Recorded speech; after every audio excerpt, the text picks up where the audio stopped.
Today's podcast is brought to you by Audible.com.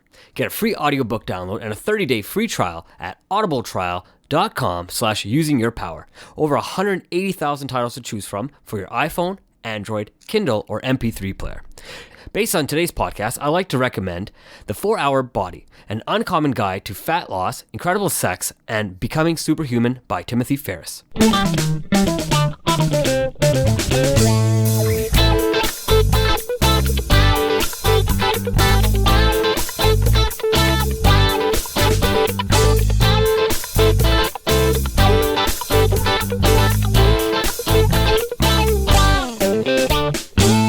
Welcome to Using Your Power. I'm David Andrew Wiebe, and joining me is Maveen, Kaura. How you doing, Maveen? I'm great, man.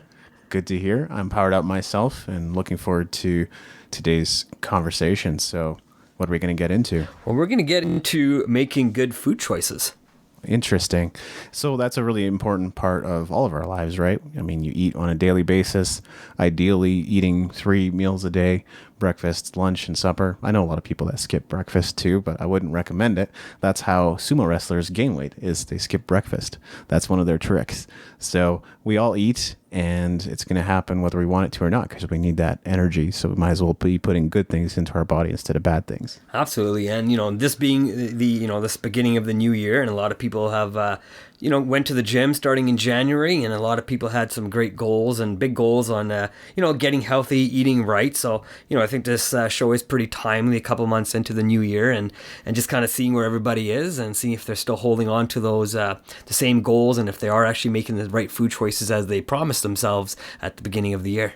Absolutely. And key to that whole thing is just not giving up, keeping and going even when you do end up failing, because we all fail in our attempts to reach our goals. It's not about the obstacles that you encounter along the way. It's about overcoming them and then just hitting the reset button and going, okay, I'm starting again today, and just going with it. So until you have that habit that's ingrained in your routine.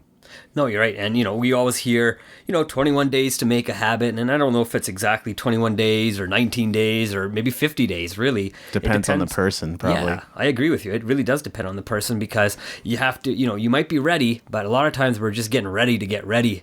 And then when we're thinking we're ready, we're still just kind of getting ready, right? So it really comes down to, are you really going to make the commitment to making the right choices, right? And especially when it comes to food. I mean, today we're bombarded with so many advertisements online, on TV, billboards when we're driving in our cars. So sometimes it is a difficult choice to make, because, we see that McDonald's commercial and, we hear that little jingle, and what do you feel like eating? Exactly. Right. And some cultures definitely revolve around food. I grew up in Japan, and I've been watching more Japanese TV as of late. I actually find it to be pretty positive and very little sort of fear-mongering that we've become somewhat accustomed to here in North America. So I'll watch comedy shows and things like that. The vast majority of advertisement I've found is usually around snack foods or drinks, interestingly enough. But Japan is one of those cultures where they eat tons of fried food. And you wonder why. Like, Japanese people are generally, I mean, it's a vast generalization, but they're generally healthy, generally skinny. Many do seem to die of cancer. That could be smoking habit or other things like that contributing to that whole thing. But in Japan, food is a major part of the culture. When you celebrate, you eat sushi. Over here, we eat sushi whenever we feel like it. There, they generally only eat it for celebrations.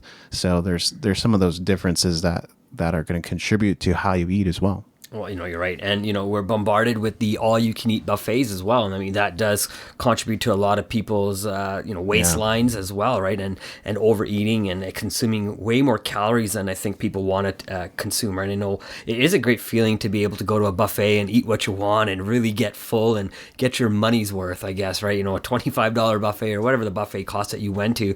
But really, you want to get $50 worth of value of food, and you only pay $25 for it. It feels so good when you feel like you've cheated the restaurant out of their profit margin, but unlikely. They the food that they're getting is for a reason, that price point, and that's what you're consuming, right? So it's like we could make that comparison between a carrot, which we would generally consider to be healthy food, or at least most of us would, and then eat like 3 fries, which would be about the size of a carrot, right? And the difference in calories would be frightening when you actually take a look at the difference in nutrition. Right, and I'm sure you've seen the same thing, and same as our listeners, they've probably seen infographics on, what 400 calories worth of, let's say, a meat-based product looks like, and what 400 calories of a vegetable meal looks like. And if you look at 400 calories in a vegetable, you're looking at plates and plates of food. Tons. Versus 400 calories in meat is very small. It's not a lot, and I mean, it shows. I guess it really shows us why we've become a society of overconsumers, right? I mean, just look south of where we are to the U.S. I mean, they're having huge epidemics right now where more and more people are, getting obese, and it's becoming a huge problem, not just in the U.S., but, it's becoming a problem here in Canada. It's going to slowly start becoming a problem all over the world too, because a lot of people all over the world are looking to Western society as a way to live, and as the big companies like McDonald's and KFC start going into these countries, they start introducing their food, and their fatty food, I'll say, into that general public, and they've grown to believe, because the West has been able to enjoy these foods, that they should also, I think, enjoy these foods as well. I think that's exactly right. And I mentioned Japan earlier, but that's one of those countries where the companies that you just mentioned, whether it's McDonald's, KFC, or Wendy's, others are beginning to proliferate. So yes, we have that image of the culture as being perhaps healthy and skinny and things like that, but there are others who are gaining more weight, and it's, in a way, it's more accepted than it was in times past. Right. And I think, especially in North America, there's still a huge thing where, there's two, I think, maybe three kinds of people. There's the super ultra fit that we only see in our magazines and our billboards and all our social media, and we're just inundated by these supermodels and perfect bodies of people who we should strive to be like, right? And then there's the average person, the way the average person looks, and then there's the people who are obese, and we feel that these people are not a part of society, and that's kind of what we're told, that these people need to start looking like the supermodels, and that's what they're being fed as well. I do feel that they're being fed lies on how they should look. Yeah, they should definitely maybe look at what they're eating and try to strive to look like a normal person. I'll put that in quotes, but I don't think a normal person is 3% body fat and just huge muscular, a body. It really is, I think, more of a healthy balance. We're all like fans of various models and famous people and celebrities and things like that. I'm a fan of David Duchovny as an actor. I have others that I like as well, like Kevin Spacey, but David Duchovny is 56. So for a man that's about that age, he's incredibly fit. In fact, I think he's actually the buffest he's ever been based on some of the things that I've seen. But so I looked up his workout or diet routine, and his diet is like primarily vegan, and his workout routine is a triathlonist. And I was like, I can't follow that, not with the lifestyle that I'm living at any rate. But for a lot of those people, that is kind of their livelihood. That's how they make their money. They make their reputation. They get more jobs as an actor, is by preserving that image of youth and health and vitality. Absolutely. And, you seen Will Smith when he made the movie Ali, right? He bulked up for that movie. And since that movie, he stayed pretty, bulky. And he stayed, he's kept his look, and he's kept that feel. If a lot of listeners probably remember Will Smith from Fresh Prince of Bel-Air, and he was a skinny little kid. And, you can see the body transformation he's gone through. And I think that's the one definitely cool thing about Hollywood is, people like Tom Cruise, they get taught how to maybe use a sword so they can then fight to be a samurai and do those scenes themselves, right? And This is one of the neat things that Hollywood does allow you, but it also, they cater to your diet. They make sure you start looking that exact part. Right. And then when that movie is over, it's up to you now to hire the right people to continue to have you look like that, right? I mean, you don't typically see the Hollywood star that goes from extremely fit right down to big slob and a big guy right afterwards, right? Or a big girl afterwards. Typically, they are able to keep that fitness because they've learned how to eat properly while they're being trained to eat properly. Which can also be inspiring because it can show you what is possible when you're in your 40s, 50s, or 60s, possibly.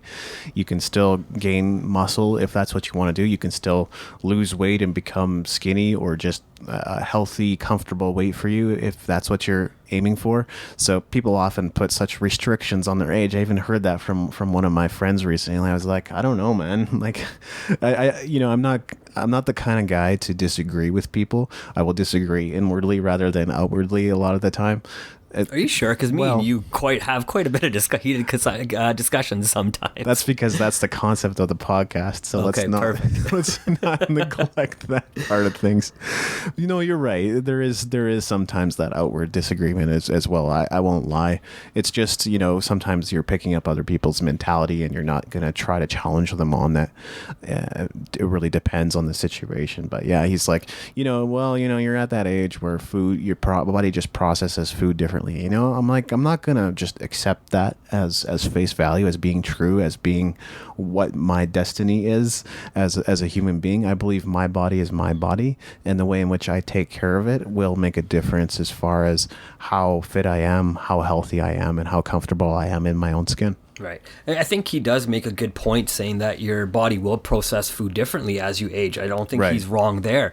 But I think if we know that, I think you hit it on the nose too, is where if we actually are aware of that, then we have to understand what kind of foods we need to start putting into our body so our body will continually processing food the way we need it to process it versus the way we want it to process it, right? Because, if we're going to stick to eating a strictly fatty diet, it's going to process whatever you put in there, but it's also going to show you the results of what you're putting on your body through maybe getting fat or maybe developing some sort of disease or high blood pressure, high sugar, all those things are going to be ailments that may come to you if you're not listening to what your body's saying to you.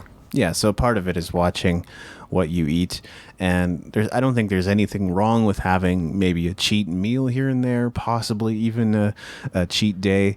With Christmas time and the holidays, people often tend to gain weight. As long as it's not in like a completely unhealthy proportions, I think that is perfectly fine. And as long as you're still going to be able to meet your health and fitness goals in the new year, there's no problem. I think the body can totally handle and even process a little bit of maybe not so good food here and there. It's just the constant and consistent eating and the wear and tear and the inflammation that happens over time that's problematic. Right. And, I like the idea of what you said, because you're like, about cheat meals, we see the celebrities, I used to follow The Rock on Twitter and stuff. And, I don't want to anymore. And I don't, not that I don't like The Rock. He's actually still one of my favorite actors. It's just, it gives me a false sense of security, I think, sometimes, because you'll see what he eats as his cheat day. And it makes people, I believe, think that anybody can eat like that. But I think, people have to realize his physique allows him to eat like that. But I think people who have a normal physique or maybe a little bit bigger physique, bigger, not fit physique, believe they can also eat like The Rock eats and look like The Rock. And it's not necessarily true. So I didn't like that idea where I'm being shown that, until I look and be as big as The Rock, I don't want to necessarily know about Rock's diet, because I need to know the diet of somebody who's maybe my size and how to get leaner versus someone who's probably about a good 150 pounds heavier than me and try to keep up with their eating. And someone like James Schramko has Burger Fridays, right? I think that's such a inspirational thing for like a business owner to just go out on a Friday afternoon and have a burger. He's obviously got his hours down and under control to where he can have a lot of freedom of time. But you make a good point. You have to look at your workout. I mentioned sumo wrestlers earlier. They actually work really, really hard to gain the muscle mass and fat that they do. And it's a fairly unique sort of health or way of working out and making your body into what you want it to be. But that is something that they pay attention to. It's not as though like they're trying to be unhealthy and that's why they're gaining weight. It's like it's part of the sport where you gain weight. You're heavy, but you're also muscular and powerful.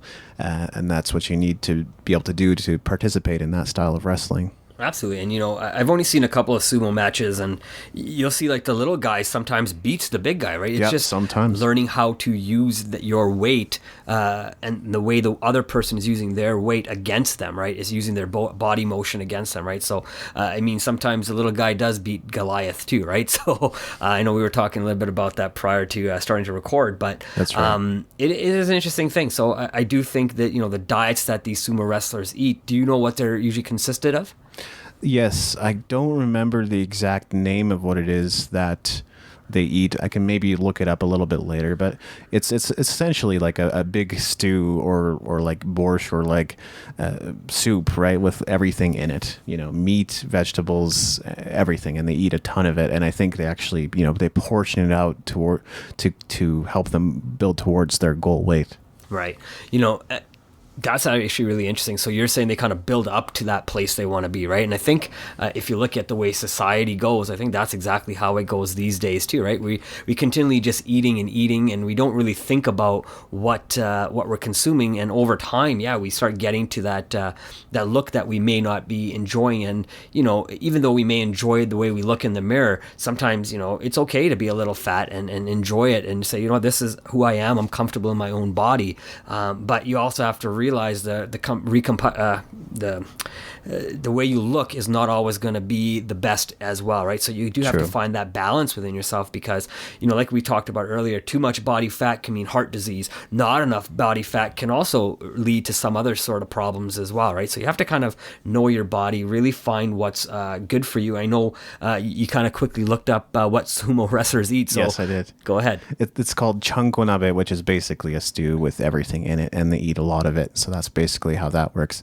And, you know, it's probably better to say this earlier rather than later, but we're not health professionals. We're not nutritionists or doctors or anything like that. So, you know, do your own testing and examination and research to find out what's best for you.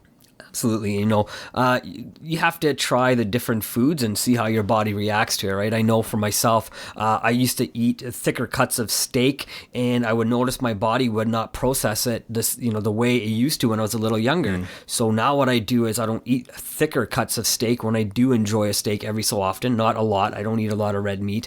But when I do, you know, I enjoy smaller slices, and I'll chew it more, and I'll try to make sure I break it down quite a bit more so my body doesn't have to work so hard to process it, because it doesn't work the same way it used to work, right? I mean, I'm not sure if I mentioned on this show before or not, that I did have ulcerative colitis. Right. And since that time of now being off my medicines, I have to be very cognitive of what I'm eating, what I'm putting in my body, and how my body is going to react to what I'm putting inside of it, right? Because I believe everybody's probably heard that, you know, if you eat red meat throughout your lifetime, when you die, you'll have about 5 to maybe 10 pounds, maybe 8 pounds of undigested red meat sitting in your body. And if you have that kind of food sitting in your body rotting, what does it really do to your system? And I think a big part of that is inflammation. Like in theory, if you could reduce that inflammation, then you could probably eat exactly what you ate when you were younger, or at least close to what you were able to eat before. But food, sometimes the wrong food choices or combinations or eating at the wrong time can produce even more inflammation. And so that's what kind of makes it difficult for your body to process it over time, I think. I think it has less to do with age and more to do with inflammation. Absolutely. You know, and the reason really I wanted to really talk to you about this today, David, and talk to our listening audience, was I watched a movie called Food Choices on Netflix, right? And I mentioned it to you right after I saw it. I was like, we need to talk about this. I just thought it worked very well with our pharmaceutical talk that we had done. And, you know, our goal as a society is not to be on drugs and to be drugged up by the pharmaceutical industry. You know, I think our goal as humans is to be as healthy as possible and not have to rely on pharmaceuticals, right? I mean, there are going to be instances where we can't help it. We do need certain drugs, you know, especially if we have stuff like cancer. You know, I'm not going to, like you said already, we're not health professionals, but if you have cancer, absolutely. I mean, you're going to look to the best of the best of what's out there. You're going to try to take care of yourself, and you should try to prolong your life the best you can, right? And try to make it as comfortable as possible as you're going through that process. But our goal is not to have cancer in our body, right? Our goal is to have less cancer in our body. And, you know, based on what the show was saying, it was really talking about the consumption of meat, you know, and how it can lead to having major issues, you know, down the line, or even as we're consuming it. Yeah, and so we're told. So I'm excited to explore that in more detail and find out if that's actually the truth. Well, I think the only way to find out is really, you know, is within yourself, right? I mean, we know a lot of people who have, you know, we're talking about The Rock earlier. He eats quite a bit of meat, right? He eats 12 eggs just for breakfast. You know, I eat 12 eggs maybe in a week, right? But he eats it just for breakfast, and he eats it daily. So he eats quite a bit of cod and steaks and chicken breasts. I mean, he's a gentleman who consumes a lot of meat, but he's also a person who has a physique most people would want, right? Or would love to strive to have, but they're definitely not looking to put the work in, I believe, right? I think as the average person, we have to look at the way we look and the way we want to look and feel in the long term, right? I mean, and really decide if that's going to be what we want, eat a lot of meat or not eat a lot of meat, or maybe eat none, right? I mean, there are vegans, there are vegetarians, there's meat eaters, and there's people who don't even eat vegetables. They don't believe in it, right? They say that the food on their plate is what eats vegetables, right? So, I mean, there's a lot of variety of people, and I mean, only through, I guess, statistics can we really find out who the healthiest people are. There's a ton of meat in our culture, and meat byproducts.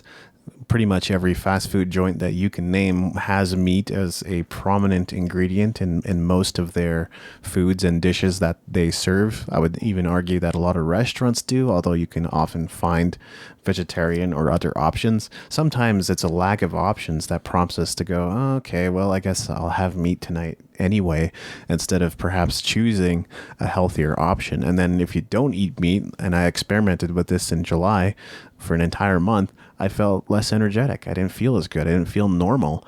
And I guess in some ways you just got to figure out what it is you're going to, if you're not going to eat meat, you have to figure out what you're going to replace that with, or else you'll be even more low energy. If you're already a low energy person, you're going to feel even worse. So that's not a great place to be in, and it's not a balanced way to live even. So that's another major consideration. Absolutely. And again, if you're going to stop eating meat for a month, I think you do have to realize what your body's going to go through, right? I mean, your body is now going to be detoxing everything out of your intestines, and it only comes out one way. So you have to let that process happen. You know, it sounds kind of disgusting, but it's a natural process, right?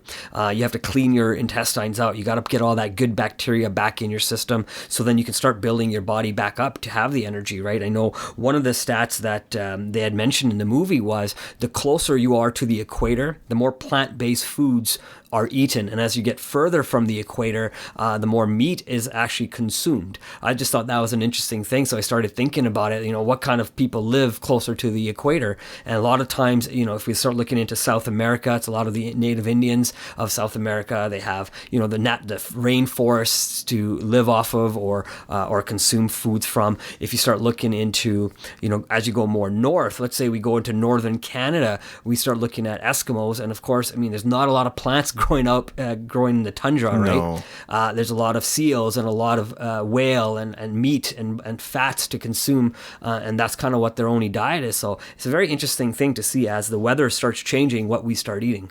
You could also consider like tropical locations, whether it's Hawaii. Obviously, that's a place where they import things like spam. So, you know, besides fish, they may not eat quite as much meat there. You could also say the same probably for Okinawa. So it's a really interesting point. Yeah. And I just thought it was interesting, right? I mean, it's also interesting to me, I thought, too, is if we start looking at superfoods as well, a lot of the most things that we consider superfoods, and we start hearing more and more about them, they actually come closer to the equator typically, right? If you start looking at coconuts, they're always grown in warmer countries. You know, if you start looking at all the different herbs and stuff that are grown and consumed by people, you know, especially a lot of the natives know about the power of a lot of these herbs, and a lot of people in China and India have been using these herbs for thousands of years as well in traditional medicine, as well as just traditional cooking as a way to stay healthy, right? And if I know you were mentioning too that, you know, typically the Japanese people, I think, along with a lot of the Chinese people and sometimes even Indian people, right, they do live longer lives because they have more of a plant-based diet. I don't know, you know, in India for sure, I know growing up in a Hindu family, meat wasn't one of the things that we ate a lot of. Right now, when I moved but when my parents had moved from India to Canada, and I was born here in Canada, my aunt suggested to my mom, hey, why don't you let your kids try McDonald's? And, you know, at that time, up until that moment, me and my sister had never eaten meat. And because of my aunt's suggestion to my mom and the power of the suggestion, you know, now I have tried meat. I do still eat meat. I'm obviously trying to eliminate it as much as I can, you know, trying to just be healthier for my own body. But it was just an interesting thing how other people's suggestion can impact your life in ways you don't even know.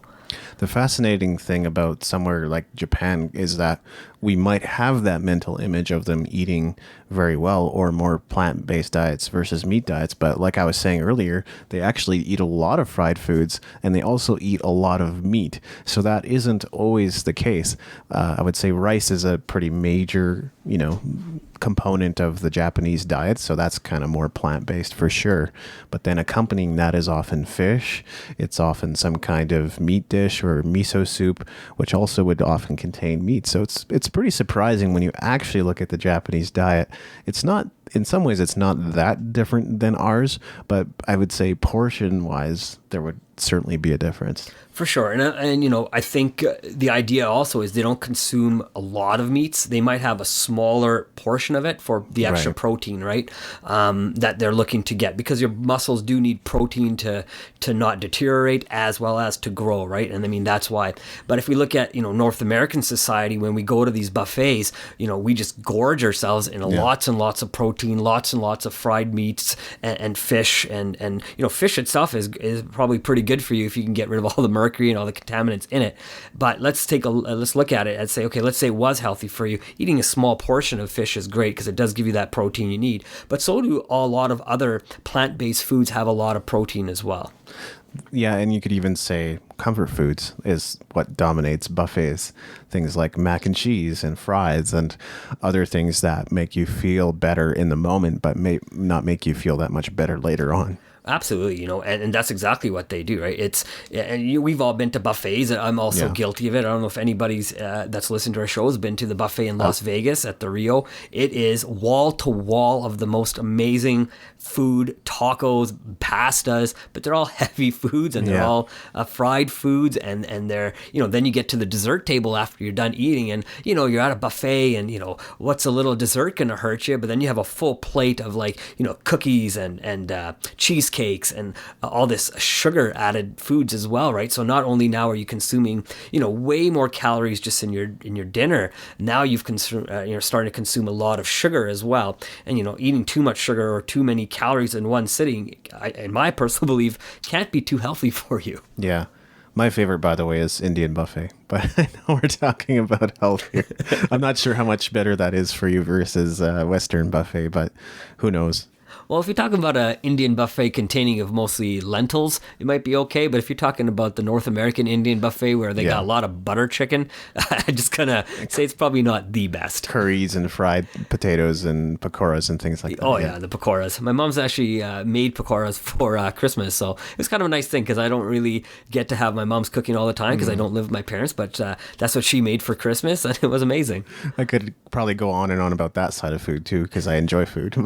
Well, for sure. And I mean, I think I think you hit it. And I think that's the one thing we're being sold in society is the enjoyment of food. I mean, I think you were right before as well. A lot of times food is part of culture. If we look at the Italian culture, look at the Greek culture, look at Indian culture, Chinese culture, Japanese culture, Vietnamese culture, and probably all the South American cultures as well. I know I've talked to a lot of people of Spanish, some sort of Latin background as well. And all their cultures are very similar, right?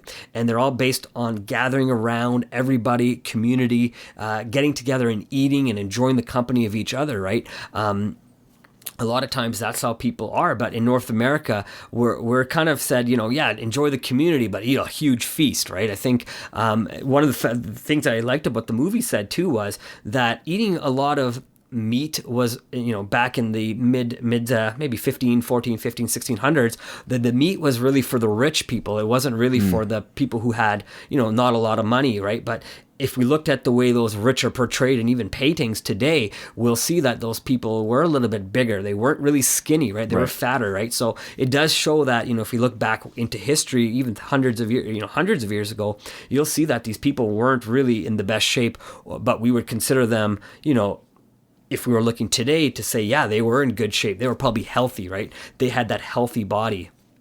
Yeah, exactly. I mean, you could argue that the way that somebody like Ryan Reynolds or The Rock looks is in some ways unnatural. We know that it's attainable, so we can all look like He-Man if we want to, and we work really hard at it. Is that the healthiest thing? I don't know. And maybe the way that those rich people were portrayed is a little bit on the healthier side, or maybe like you're hinting at, it was actually more unhealthy for them because they were carrying too much weight and eating too much meat and gorging themselves on all the foods that were available. Right. And I think that's one thing that, our listeners might know. I mean, growing up for myself, I always heard, if you want to retire, if you're rich, you want to retire in places like Florida, right? That's where the rich retire. And if you look at all the people that, and I apologize if I offend anybody, but, if we start looking at the people in Florida, some of them are a little bit bigger, right? And we're told that's the lifestyle of the rich, and that's how the famous might live, right? Or at least the rich, maybe not the famous, right? But that's how we're taught that they live, and they move to places like Florida, and they just kind of let go and let life's ambitions put them on the shelf and start eating and enjoying life that way. And it's probably what society has painted the picture. I don't really know if that's the true picture of what's actually happening out there, but I think that's what we're being sold to believe, right? So I mean, a lot of this again is based on industries wanting to grow. The meat industry has to make money, right? And it's an industry that makes billions of dollars, and same as the farming industry, the wheat industry, pharmaceutical industry. All these industries make billions of dollars telling us what's good for us and what's not so good for us. Absolutely, yeah. And this is the way that we get conditioned over time through media. We think it has no effect on us whatsoever, but like through regular programming, if you hear the same things over and over and over again, pretty soon you'll be convinced of the value of them. And that's something that, that's why I encourage a lot of people to challenge their thinking. Maybe you're right. Maybe the media is telling you the truth and you've been conditioned over time to believe the truth. But I would say there's a better chance you've been conditioned to believe what isn't true and what isn't really good for you. For example, living in Florida, one, probably not as expensive as you think it is. Number two, if that's the way you want to finish your life, that's fine. We're not here to judge. If you want to finish your life eating a lot of great food and just enjoying yourself that way, awesome. Nothing wrong with that. Three, you're in a hotter climate, so you're probably going to lose more weight just by being in that environment. But I think a lot of time it's water weight, though, not necessarily fat. True. Yeah, it's probably more so water weight. But those are some of the considerations that I would begin to look at. Yeah, and we're not picking on Florida. No, I'd love to visit, and I hope I don't get beat up for going there. I think I have a stepsister there, so yeah, no thanks. No, and one of the things I the movie also mentioned was, and I thought this was a pretty interesting fact, is we only consume mostly animals that are vegetarian. But we are meat eaters. So, right. Cows, when a cow eats another cow, what happens typically? Mad cow disease? Mad cow disease. They get some sort of disease. They get some sort of problem, and that if we consume it, then we also get that problem. So if I'm hearing it right, is if an animal eats itself, it gets a disease. So what happens to us? If we're mammals, we're also considered animals then. If we are now eating other animals, well, what do you think our fate ultimately could be? It's so problematic because so many of animals are now corn-fed. So essentially, they're eating what is not entirely natural to them. Corn is affordable. It's cheap. It's easy. People go, why is that a big deal? Because these animals don't usually eat corn. That's not how they get their nutrition. Cows eat grass, and that's how they get their nutrition. So when you think about, how unhealthy some of these animals could be, and then you proceed to eat that animal, what benefits is that going to have for you? Right. And so, but why are we being told then, I guess, that eating an animal that's eating corn as maybe a good percentage of their diet is going to be so healthy for us, right? I know protein is probably the biggest reason a lot of us eat meat, is because we're told we should eat, if we're working out, at least 1 gram per body weight that you weigh. If you're not working out, we're told maybe eat 50% to 75% of your body weight in protein a day. But why are we told that meat is the only way that we can get maybe 75, 100, 150, 200 grams of protein? Is there not any other way? There's plant-based protein.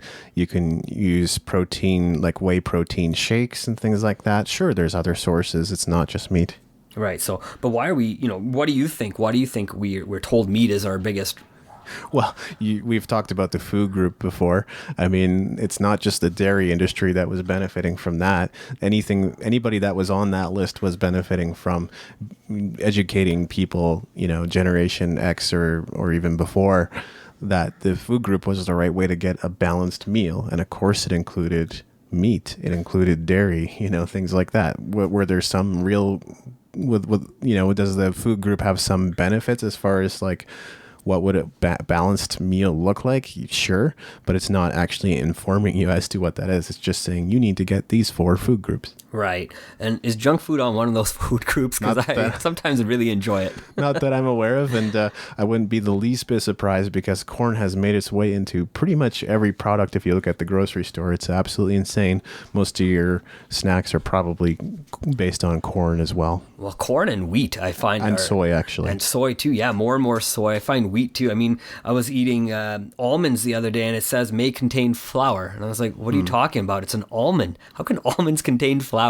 But what they do is to kind of, I guess they must just sprinkle it with a little bit of flour for some reason. And now it's not gluten-free anymore, which it should be, but, or vegan or whatever. Now has flour on it, and I still don't get why they do it. It's crazy. Yeah, I don't know why you would want to do that. I mean, because nuts are already an allergen for some people. And then if you're adding flour to that, like gluten-free, people aren't going to want to touch that at all. So I don't know if it's to like harm people or if it's to benefit people or if it's just because it was produced in the same plant that wheat was produced in. Right. So I'm going to maybe not really switch it, but I'm going to maybe look at it a slightly different way because I know you were mentioning, the food pyramid, right? Yes. And who is at the top of that food pyramid? Maybe the healthcare industry, the pharmaceutical industry, possibly even the government. They could all be in cahoots for all we know. Right. And I guess who is at the top of our own food pyramid? It's ourselves, right? Yes. So we are at the top of the food pyramid, and then we eat everything under our pyramid, right? So we consume all the animals, all the plants, everything. And from what, I've never heard of anybody getting sick from eating a plant. Maybe if it's poisonous, but, I've never heard people say, I've got sick because I ate an apple or I ate a celery or I ate a spinach and I ate a salad. But I've heard people say, I don't feel so good. I think I ate too much of, maybe my steak was too much. My stomach just feels a little upset or, I've heard all these statements. So I think sometimes those statements based on how we eat on the pyramid do really tell us, what's going on in the diet. Part of what you're talking about there is natural selection, right? But I think it's also a pretty contentious issue. Some people do say that when, plants are living beings, and therefore when you do pull them from their roots, they do produce certain poisons or toxins that your body probably should not consume. Maybe you could cook it to release it of those poisons or toxins. Some people are now saying fruit is unhealthy. I don't believe that for a damn second, but, don't eat too much fruit. It has sugar in it. Okay, well, but like we need natural sugars, don't we? And like fats are not bad for you if you have the right kind of fats. So the right kind of sugars, right kind of fats makes sense to me. Just don't overdo it. Don't overdo anything. Everything in moderation, or at least most things in moderation, can be good for you. That's right. If you're eating just apples and you're eating 40 apples a day, yeah, you probably are going to have some sort of health problems. Ezra Firestone. Yeah. That's all I'm saying. Yeah, if you don't know that story, just take a listen to his podcast. Yeah, Think, Act, Get. Yeah. But yeah, if you're consuming, you have to have a balanced diet. I think that's the whole point of what we're trying to say. I'm not telling people to stop eating meat. I mean, that's a decision you will have to make on your own to decide if meat is the right, is a vegetarian diet better for you? Is there a vegan diet better for you? But just for all our vegetarians and our vegans out there, there's no such thing as a vegan diet or pure vegetarian diet, because if you all consume water, please realize that there's living organisms in water, and you're still going to be consuming living organisms, plankton being one of them. So just realize there's no such thing. But I mean, water is still going to be good for you regardless if you're vegetarian or not. And maybe I'm jumping ahead a bit in saying this, Mav, but like I think probably cows, chickens, other types of meat are fed pharmaceuticals. So even when we think we aren't taking pharmaceuticals, we are in fact taking drugs that we never intended to. And now, even though we're not on a subscription program with our local healthcare, we're still consuming the things that are causing us to feel the way we feel. Absolutely. I 100% agree with you. One of the stats that were in the movie was that, we consume on the planet Earth in 1 year 80 to 100 billion animals. I don't even know how to fathom that number. I know when I was telling I you that can't number, either. it's unfathomable, but you have to wonder first, okay, well, how are all these animals grown? And I think you hit it. So we can feed this many people. I mean, we got about 7 billion people on this planet. And unfortunately, not all 7 billion people on this planet consume this 80 to 100 billion animals. It's a very small percentage. And those are the percentage of the people who have, diseases, I believe. And they do come from, if you need to grow cows and you need to grow them quick to feed the society, because, we're a society of people who just want to consume and consume. You have to give them steroids so you can start growing them a little bit faster. I've heard of stuff like where chickens are grown without their heads for, they're just pretty much growing the meat part of it. They don't need the fillers, right? So it's kind of an interesting thing, but I mean, it does lead to a way of thinking, if we need food for people to consume so we can all live, then we have to look at, well, what's right? Do we produce food that's going to feed people and help them live, or do we produce food, for consumption that is produced ethically? I mean, that's a huge question too. And I think ethical food is something that's been huge in the last maybe 10 years, 20 years as a topic in society as well. I remember doing some assignments. I think it was in junior high, and trust me, there is a point to this. There was, I think one of them was just, shadow somebody's career for a day. So that's always a kind of a neat thing to do when you're in grade school. I think it was one of the few valuable things that I'll take from school is following somebody around for a day to see what their role and what their job was within their specific company. But another thing that they had us do was to interview somebody with a career as well. And so I ended up talking to, and I think it was specific industries, but I ended up talking to my uncle who's a farmer. So I ended up interviewing him and asking about things. And really, he talked about the major issue right now was the industrialization of farming, because it's really hard for other farmers who are doing things more naturally to compete with that. And I guess that's how we're able to do so much with so many animals, billions and billions of animals, is because of the industrialization. Really, they're just crammed into a small space where they're taken for everything they're worth. Absolutely. And, and they do, I guess it's hard because you got to look at what they're doing. They are feeding us, right? I mean, they're feeding our appetite, but could we not use the industrial age to cram a bunch of fruits and vegetables into the same amount of space and grow that for the 7 billion plus people on this planet, right? I mean, it's just a way to change your thinking, right? It's a really interesting point because we make it so easy to eat badly. You've got fast pizza, you've got fast sandwiches, you got burgers, you got fries, you got tacos. I mean, anything you want, you can get it fast if that's the way you want to eat it versus natural, food with natural ingredients. Well, exactly. And I think you had said it because a lot of those fast foods are definitely cheaper, right? You can, I mean, it's not something I'm making up. You go to McDonald's, go look at their dollar menu. It's hamburgers. I've never seen a salad on their dollar menu, but it would be a lot healthier and more people may consume it if it was on their dollar menu, but it's not. But it's hamburgers, it's something quick and easy, it's bread, it's meat, it's condiments, and pickles, which are, they could be good, bad for you. I'm not too sure. They're salty, I know salty, that. Yeah. So, too much salt can be bad for you too, right? And all they've done is taken this combination of foods, of wheat and meat and, sugar, and really have put it together and fed it to us, right? And those three things, the wheat, the meat, and the sugar, are probably one of the three things. All three of them are actually the biggest things that have harmed society, I believe. Something that I've been reflecting more on lately, because I was at a dollar store with a friend, and I rarely buy from a dollar store anything anymore, but.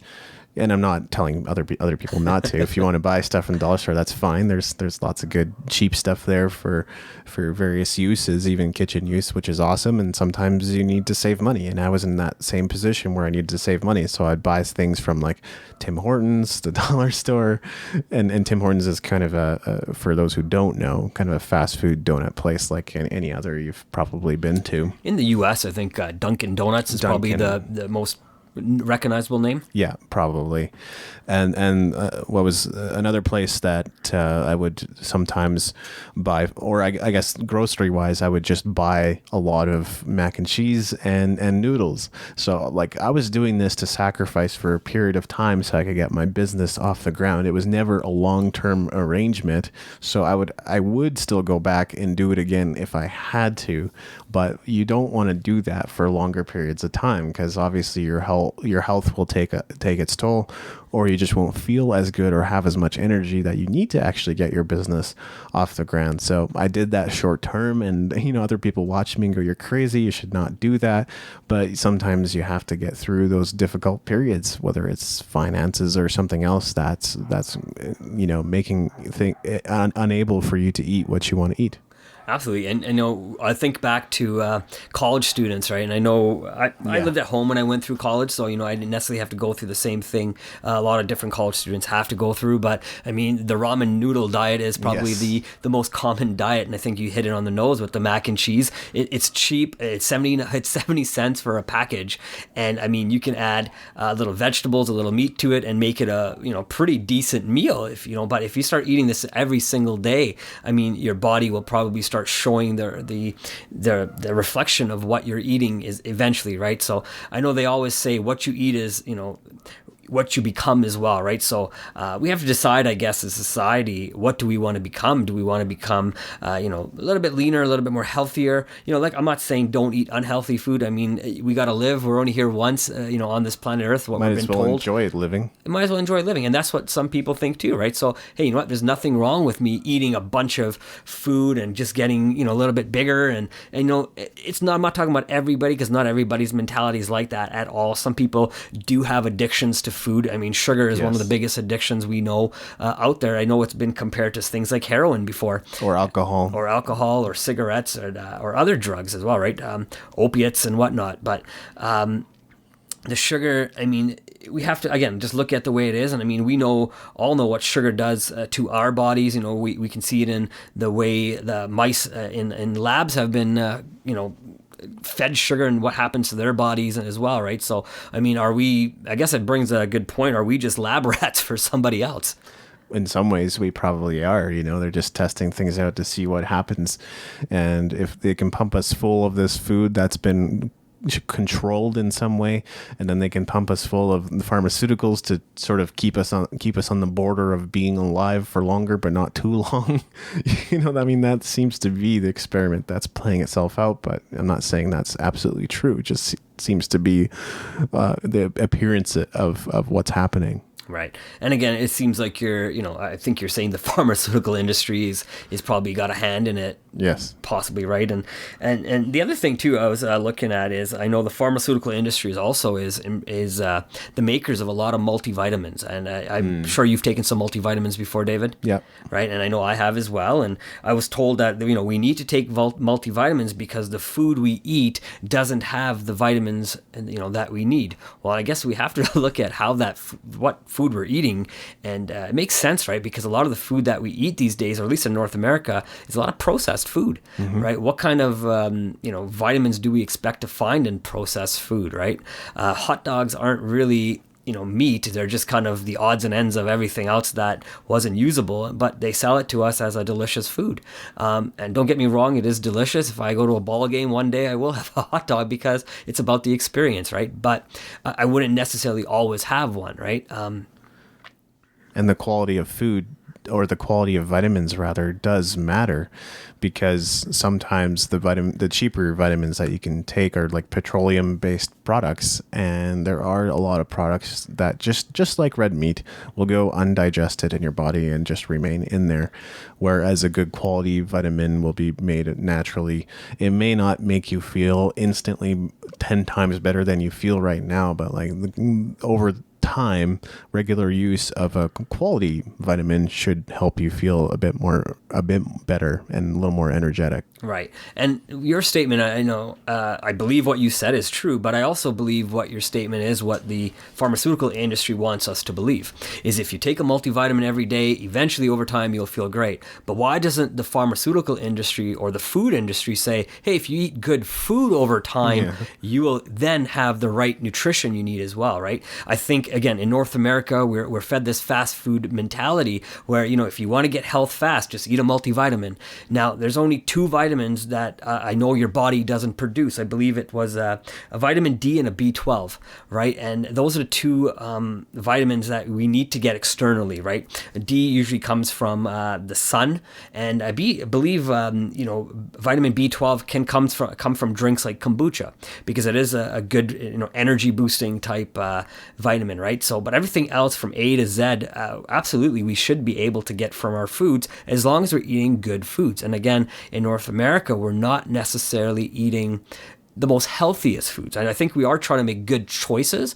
I know probably just like yourself, David, and a lot of our listeners, we go to the grocery store, we pick up the box, we read the ingredient, we try to understand what it means, and we see low fat, high fat, carbs, low carbs, high protein, low protein, high salt, low salt. We're just trying to figure out what the right balance is in the food we're about to eat and put into our own body. But, we don't, I think, necessarily understand everything about nutrition as much as we believe we are experts.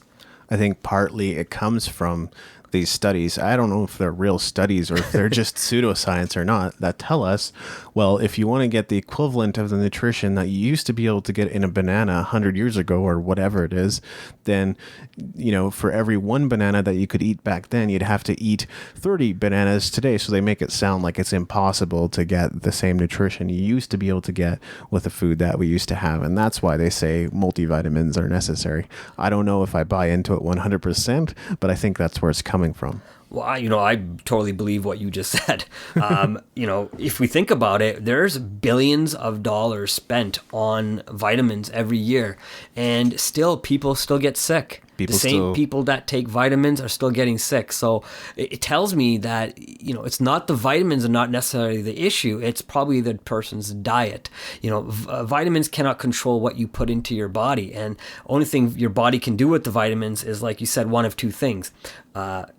When you put it in, they can either break it down and absorb it, or if you put the vitamin in your body and it's a cheaper quality vitamin, it may just go through your body and your body will never break it down. It'll never properly absorb it, and you might find it in the bottom of your toilet, right? So it really depends. I think if we were just told the truth, and hey, you know what? If you eat good food and start there as your basis, and then add the vitamins maybe your body lacks, that might be a better way to start.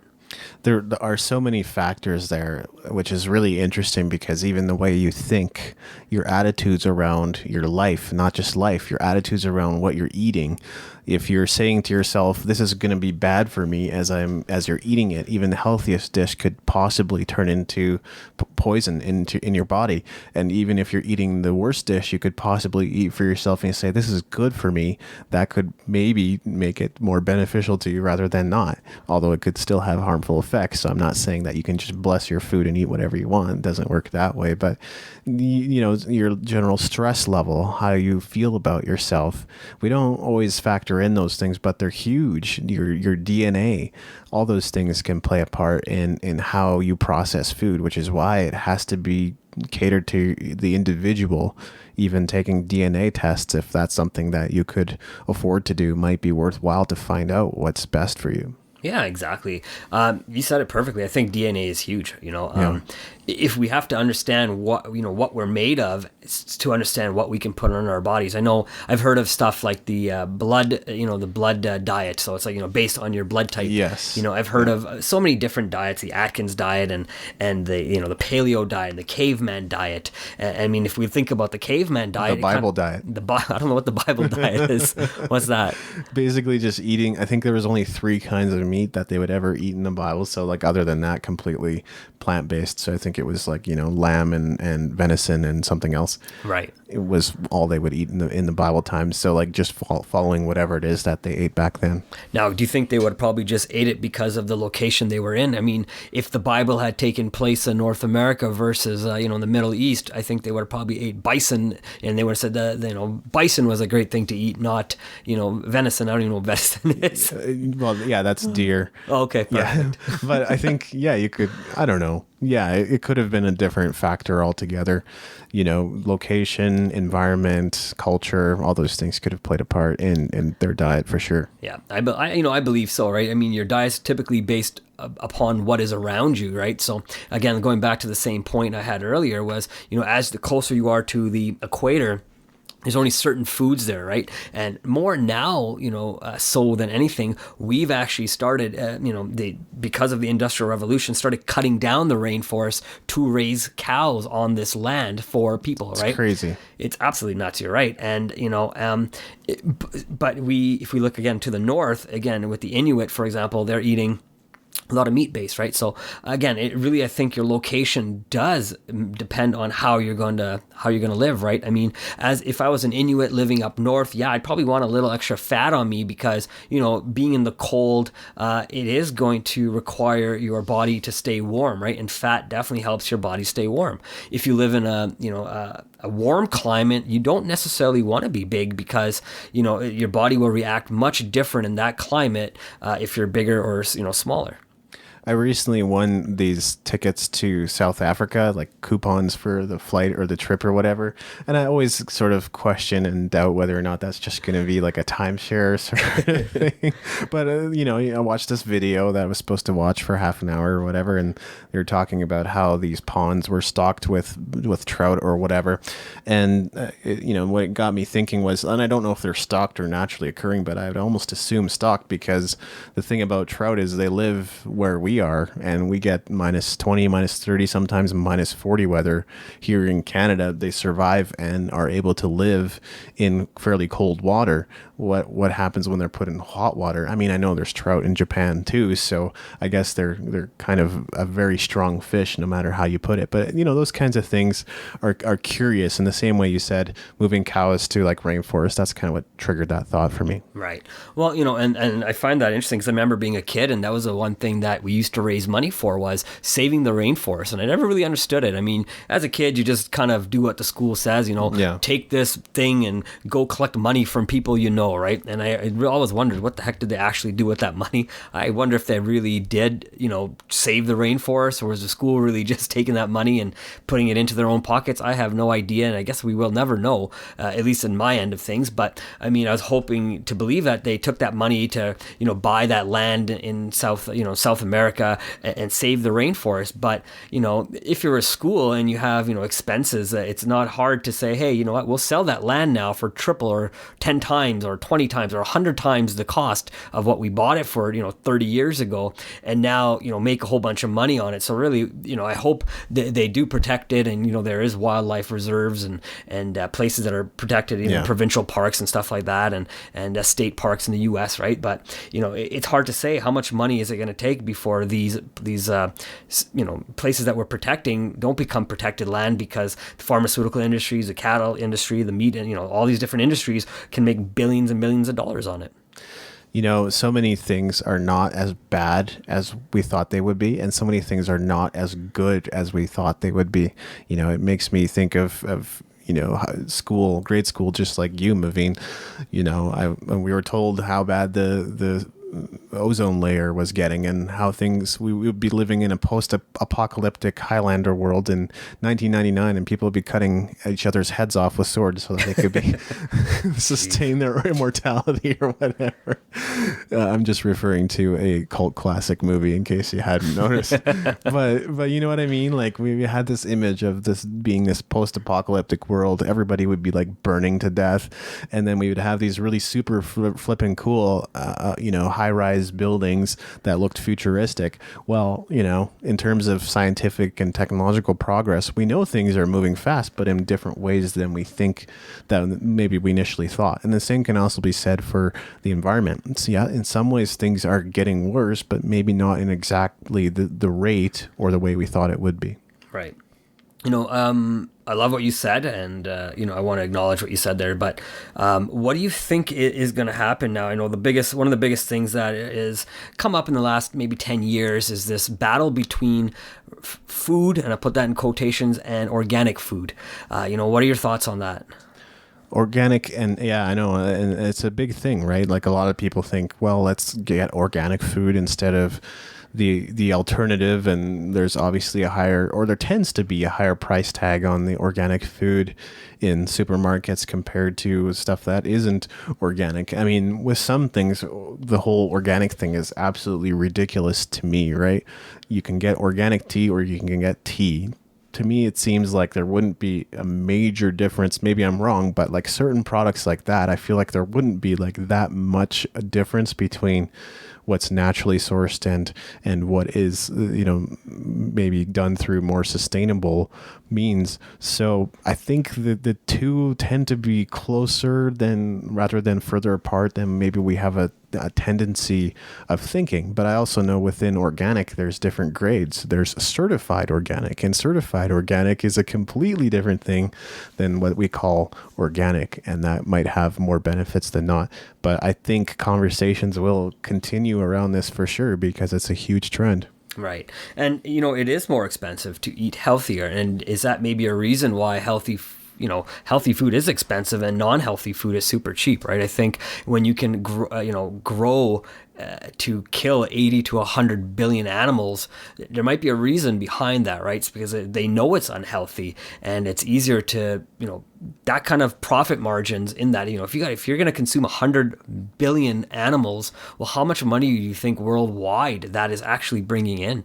I would have to think well into the trillions of dollars, right? And that crazy money is being made by somebody, right? The same thing is, even if the companies are able to grow organically, somebody's still going to be making that money. And again, is organic better or not as good? I'm not too sure. I do know that a lot of times if you are, for example, going to eat an apple versus a non-organic apple or an organic apple, you're going to wash it regardless, aren't you? And you're going to scrub it really good to get all the, right, stuff off it. And a lot of times it's just, sometimes we just need to scrub the skin of that fruit, for example, to get any of the pesticides off anyways, if that's what it is. So I think the idea is to still consume more plant-based foods versus non-plant-based, right? I know a lot of people say, well, because it's not organic, I'm not going to eat it. Well, right. I think you should still consume vegetables and fruits, not, if it's not because you can get it organically or not, right? I think the idea is try to make better choices. Is organic better or not? I mean, I guess there's still results to come out on it, I guess. Yeah, I think so too.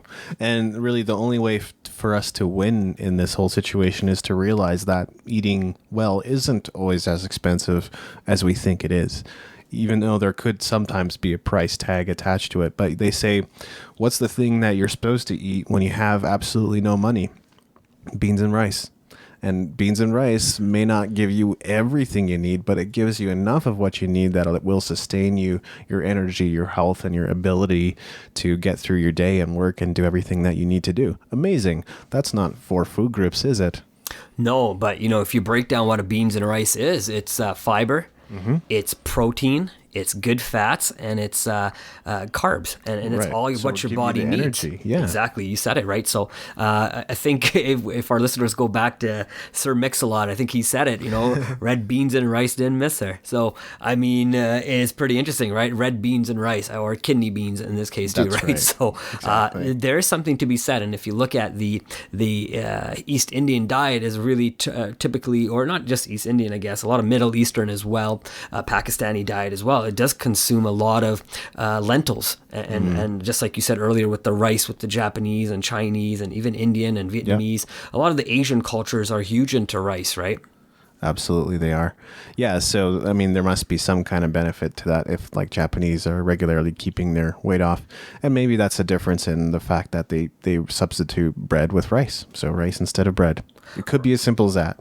Right. I think you may have said it too, because it depends again how your body's going to process that, right? It does. Is it easier for your body to process something that's comes naturally like rice? If we have to grow rice, we can't grow bread. We have to make bread. Yes. So I think the more steps there are in the process of the food, I guess bread to me is technically is a processed food because we're making it from scratch, right? It's not a real food. Rice is something that's grown just from the ground. Same as tea. Tea is a leaf, and all we do is consume it. And if you look at stuff like matcha tea, and I've done a lot of research on different teas, and matcha tea being one of the most healthiest teas because you're consuming the whole leaf, right? Versus not consuming the leaf. Yeah. And then another major thing that I've found out through some of my reading is that having a life purpose will keep you alive longer. You know, there's some historical figures that live longer because they had something to achieve. And I feel like that must factor into your health as well. Having a purpose, having a vision, having something to look forward to and to work towards. Right. And again, I think that can definitely go a long way on living. I mean, it's not the only thing that keeps us living. I mean, we still see a lot of people who pass way before their time. We've seen a lot of that in 2016. Yeah, a lot of it. I mean, Alan Thicke. Alan Thicke recently, yeah. Yeah, and Zsa Zsa Gabor was another one. She died at 99. Amazing, amazing to be able to live that long and experience all the things that she probably did. And I would think having somewhat of a healthy lifestyle and great mentality definitely added to her the longevity of her life. Absolutely. Do you have any other points before we wrap up there, Mav? We could definitely keep talking on this. I mean, I'll bring up one last point, I guess, with the organic and non-organic topic here. I think the biggest thing that I'll say, I mean, like I said, I like playing devil's advocate, so let's play it. The biggest concern that people have with organic food is that it takes a lot more resources to grow. Or grow properly, right? So you may need more land for the cattle to feed on, so they can be grass fed properly. So now we have to use a lot more land to do it, right? And that's why maybe we have places like in South America where they have to cut down the trees so they can potentially naturally allow cows to graze, right? More water is going to be needed, so you can not only feed the cows, but you also have to grow the grass. So now we're using more water to continually do that. Now those the people that would say, no, we humans need that water more than the animals need it, so let's grow them as quick as possible so we can consume that cleaner water. I think you had another great example with coffee. Do you with the coffee maker? Do you want to go through that example?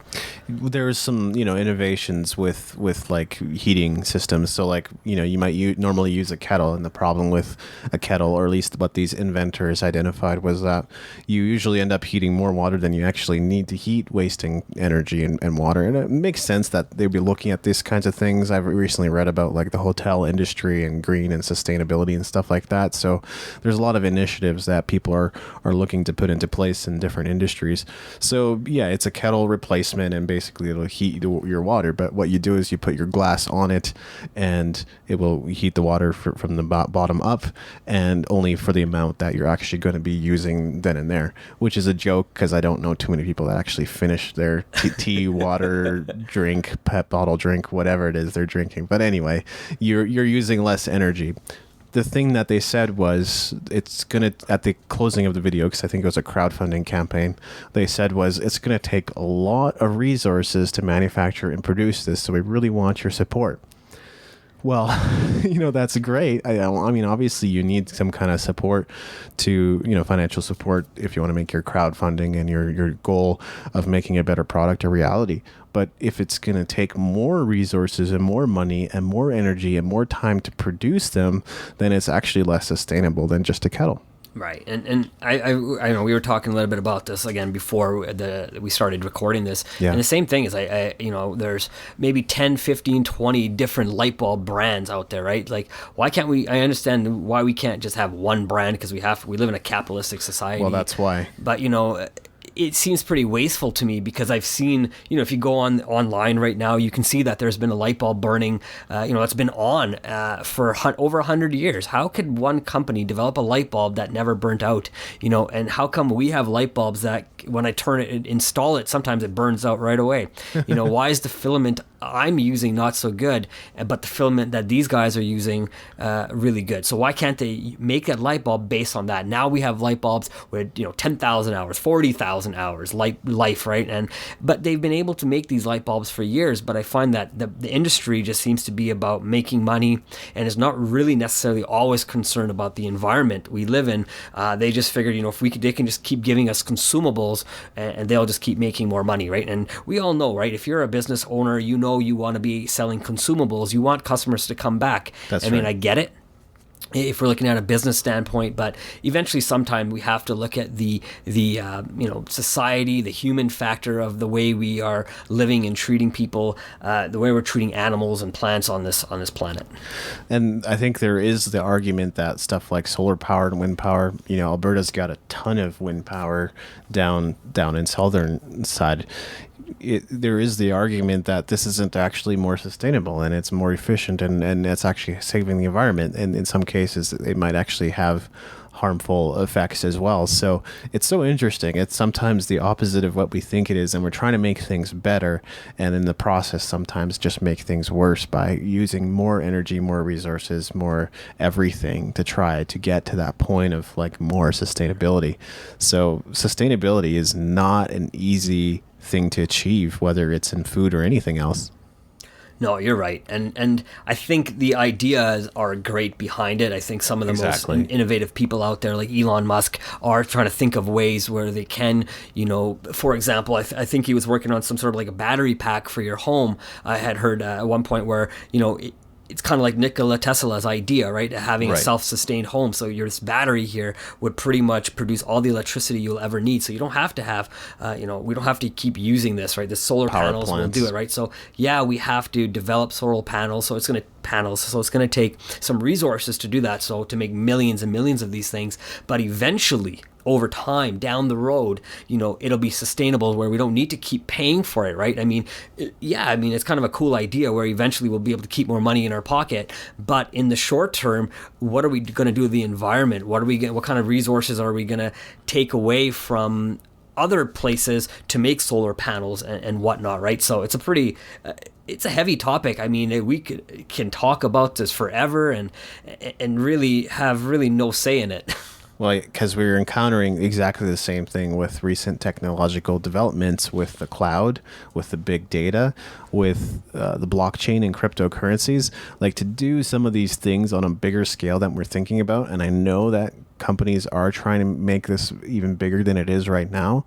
Sustainability is a major issue. I mean, there's other issues too with each of those technologies, but it's going to take us a while to figure out how that is. Like you say, it's probably some time ahead of us we'll be able to make that happen. We just don't really know how yet, generating enough power to be able to do all that. Right. And I think sustainability is right on the money, right? 80 to 100 billion animals. How long can we continue sustaining those type of numbers, right? I mean, if we're going to pretty much, be lab rats and allow those animals to be our lab rats and continually feed on them, I guess we could be sustainable forever.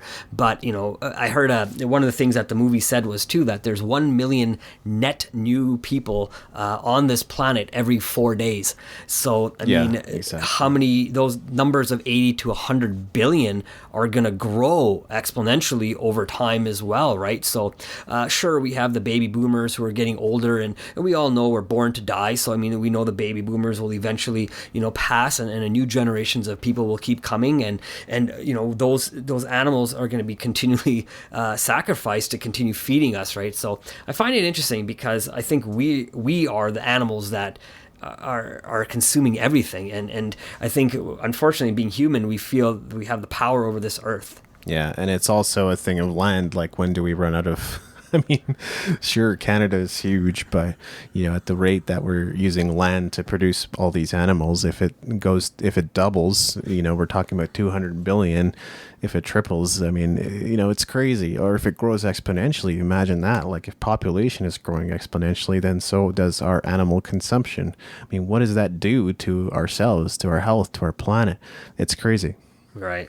And, I know one of the things that this movie really made me wonder was I know in North America, cattle, pigs, which they call pork. They don't like to call pigs because we don't consume pigs, we consume pork. I never met a pork as an animal before. Me either. I never met a cattle. Well, I guess cattle is another name for a cow, but I just found it interesting the way we label food to not make it sound like we're eating something bad, but we eat chickens, we call it poultry, and we try to change the definition of what we're eating. But as North Americans, we then look at what people maybe overseas consume. We've heard of, we've watched Indiana Jones and they're eating the monkey brains and the snakes. Although it's a movie, but some of that is reality. There are people who do eat those foods, and there are cultures who believe in eating cats and eating dogs, and they cook them.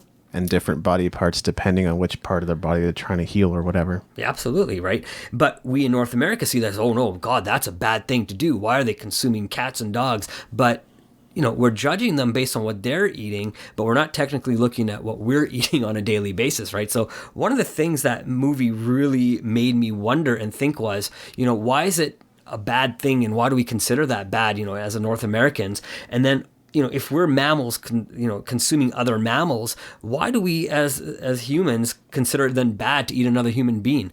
There must be a reason, because we know the disease that eating a human being will cause within ourselves. I think there's such a huge emphasis on the next generation, the next generation, the next generation. You've probably encountered that in school or in church or, wherever it is that you frequent, Maveen. We have such a big preoccupation with the next generation of leaders. Like, what about now, though, is first of all my question. And second of all, because there's that emphasis, I think that's part of it. We don't want our kids to know what they're eating. We just want to feed them and get it over with. So, rather than educating and teaching them and sharing with them, the way in which we consume resources, now they don't learn about it or grow up to learn about it till much later. It's like you could probably start making a difference now rather than later. Well, I think you're right, because who's going to teach our kids, right? The people who are teaching our kids are the school system, because, unfortunately, not every single parent is, although they're a parent, they're at home, but they're not present with their children. Hey, sit in front of the TV, eat your meal. You always hear, it's hard to get your kids to eat broccoli or Brussels sprouts. Well, why is it so hard? Because that's what we've been programmed to believe. It hard. Yeah, we've been programmed to believe that broccoli is horrible and Brussels sprouts, oh God, they're horrible to eat and they're this and that. But, I've seen and heard a lot of kids say, I'd rather have a piece of carrot. Interesting enough, I had a lady come to my house today. My wife sells kombucha and she came to buy a kombucha kit. Mm-hmm. And, we were just chatting. She had gone through cancer and she was, having kombucha, and she mentioned that her children, 10 and 6 years old, don't reach for juice anymore. They reach for kombucha to have as well. Right now, do I know if it's safe for a 10-year-old or a 6-year-old to consume vast or lots of kombucha? I mean, that's something that you'll have to decide as a parent if that's good for your kid. Definitely read some of the research that goes into that. It is a fermented tea that's been around for well over 2,500 years.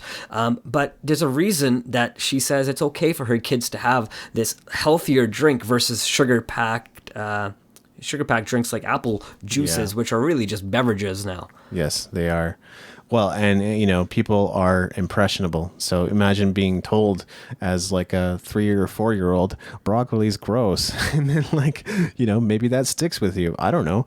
I don't remember that when I was that young, what happened to make me, I have such extensive preferences when it comes to food. I've become a little more open-minded with age, but I don't know how that's determined. But I'm just saying that I think people are impressionable, and through repeated suggestion, we learn certain attitudes and thoughts, even if they're not true. Because some people think certain things are delicious, well, we might think they're totally gross. Right. And, this North American diet is typically a standard meat and potatoes type diet, right? I mean, Yes. we grew up on that, hearing that, that's what the farmers ate. And hardworking people eat meat and potatoes because they need the energy. But then you start looking at, if you eat a steak every single day, I can only imagine what kind of harm you're doing your body over a long period of time. There's such things as leaky gut syndrome, is things that I've heard of. And I've wanted to start doing a little bit more research into that. But I know when I got sick, like I was mentioning a while back with colitis, that I actually stopped eating meat for a reason, because I found that I had to completely detox my body, and I had to first stop putting the toxins into my body. And there's obviously some sort of thinking I had with that. And I believe it was some sort of wise thinking, because, where did that thinking come from, right? I think what it all comes down to is it's hard to find the truth. And I get it. Scientific method is such that it's allowed to be updated over time. And that's why sometimes, I don't think it's always the case, but I think that's why sometimes we hear 1 year coffee's unhealthy, but like based on a new study, guess what? Coffee is healthy. And if you actually look at the study, you can see how thinking has actually evolved and what criteria that scientific study was subjected to. Although, like I've said before, I think it's such a load of bull sometimes when they say those things in media. But my point is, it's very difficult to find truth when it comes to food, because you have very strongly opinionated people on every single side. Vegans are militant. Meat eaters are aggressive. It doesn't matter what camp you reside in. There's going to be people that disagree very strongly with you. Right. And I think you said it, and I love what you said, and I love to agree with what you said, right? I think a lot of this food studies are funded by the same people who want to send their message out, right? So if people smoke, well, and if the smoking industry said smoking was great for you, would you technically believe them, or would you think that they have a profit margin to sustain and think that the billions of dollars that they're working to continue to make every year may have something to do with it? Yeah. Exactly. I mean, we know that statistics can be skewed in favor of whatever it is that you want to say. Bible verses every single day are skewed to say what people want it to say about Bible and the Jesus and spirituality. Doesn't matter what the source is. Studies are skewed to say what people want to say about that specific thing. It doesn't matter what the source is, because the source itself might be pure. It could be, but if we take it to say what we want it to say, then it's no longer pure. Right. Well, what do you think about closing up the show? Let's do that. Awesome. Final points, I guess. Final points. It's amazing how long we can talk about this topic. Once you get going, I'm surprised by how much I know, or at least how much misinformation I know, because maybe I'm totally full of it and I don't know what I'm talking about. But, I continue to examine it, right? Like, there's a lot of thought-provoking documentaries on this topic, Michael Moore or Food Inc. or whatever it is you choose to check out. I mean, don't just look at one of them. Watch multiple ones, maybe not in one sitting because you'd be grossed out. But, well, watch several of them, maybe go deeper into what they say and the claims they make, because they aren't necessarily always true, but you might also find that based on some of the studies, that what the claims they make in those documentaries and movies are true. And I think that's a good starting point for anybody that wants to learn more about, the food, the pharmaceutical industry, and the possible ties between them. Right. And, I love the way you ended that, because exactly where you ended it, I'm going to probably make my point on that point what you just made. Nice. I just want our listeners to consider, some of the facts that are out there, all the men and all the women. It said that meat clogs your arteries, right? Because the fats in that meat, we already know that's true, because people have things like heart disease. But, people who eat a lot of meat, especially men, also notice that, if your arteries are being clogged, well, that means the blood is being restricted in your body. That's right. And guess where the number one men problem where blood is being restricted is? It's erectile dysfunction. ED. So now, if you have blood restriction, should the doctors and the industry say, "Hey, hold on, stop eating so much meat. It's clogging your arteries. It's kind of slowing down the blood." No, instead they say, "Hey, take some Viagra. It'll handle it." And now more and more, they also have Viagra for women as well, Wow. and Cialis and all these different drugs. Well, why are they telling us to take drugs when a simple cleaning of our diet is probably the first place we should start. And if you still have that ED after, absolutely, then maybe look at alternatives. Yeah, diet and exercise, that's often a good starting point for any health issue that you have. That's right. And, being, January 1st had passed a couple months back. So, I know a lot of people are still thinking health, and maybe people have got away from that health. And if you've listened to this show, which we, hope you've enjoyed, and maybe reconsider going back to those health goals, and, maybe not to the exact same health goals, but maybe find ways to find balance in what you were doing and achieving the goals that you wish to have. Yeah, and don't give up. Thanks so much for joining us. This has been Using Your Power. You can find us online at usingyourpower.com. Talk to you again soon. Thank you.